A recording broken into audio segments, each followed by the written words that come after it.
The great thing about pastry is that seemingly complicated things are just a series of small, manageable tasks. And once you have all of these building blocks, you can assemble these desserts with multiple components that feel super impressive.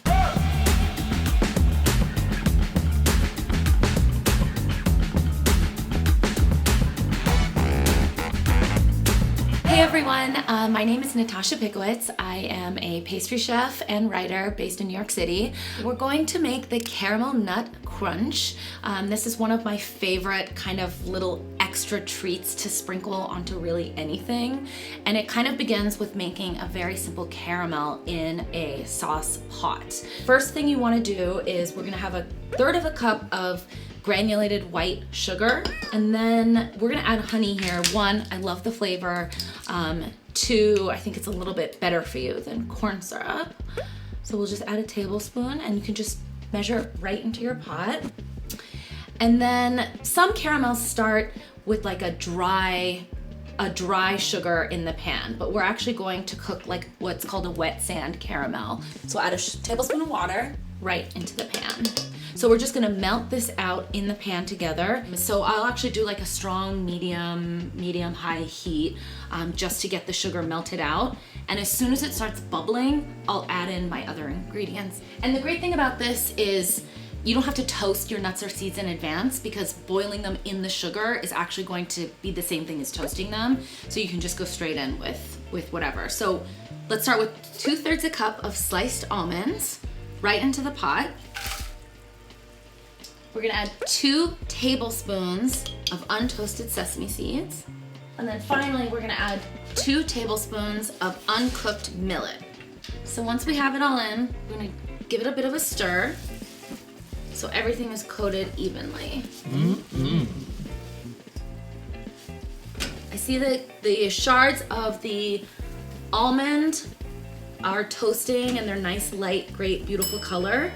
So I'm going to let this keep going and add my vanilla extract. So we're just gonna do 1 teaspoon. You could add almond extract. I mean, it's really whatever you like.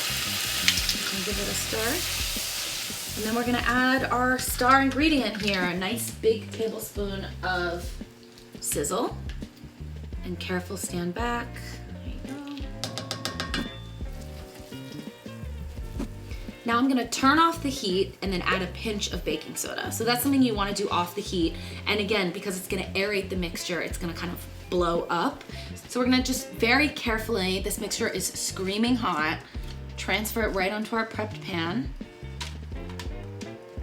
Okay, so this is something you really wanna do while the mixture is hot. So again, be very careful you're not burning yourself here. But we wanna form these like delicious little clusters of flavor. So kind of just break it up organically, nothing too perfect. The other thing you need to do while it's still hot is add salt, because while it's hot, that's what you need. So really generous here. And then yeah, just kind of organically breaking up these little pieces. So yummy, so pretty. And then it will set at room temperature. As it cools, the little clusters are going to crisp up. And you can kind of tell when it's ready to become crunch, when you can almost like pick it up in these beautiful sheets, so pretty like this. But I think what's perfect about it for garnishing is breaking it into little bite-sized pieces. So I'll just like kind of go, and this is so satisfying to do also, but just as big or little pieces as you want, but just think about, we're gonna garnish our olive oil panna cotta with it, so you kind of want like little bite-sized pieces that are gonna go with everything. So we have the chilled olive oil panna cotta ready to go, and I think we'll also kind of as like the finishing note, bring it all together with the cake vinaigrette. So just like nice big spoonfuls. So nice. And again, like have a little pitcher at the table. People can add more if they want to. Just think about how you want every bite to have like this beautiful crunchy little extra candy. So as soon as it's dressed, it's ready to be enjoyed. So let's see. Wow. So we have this like smooth, wobbly panna cotta, a little crunchy topping.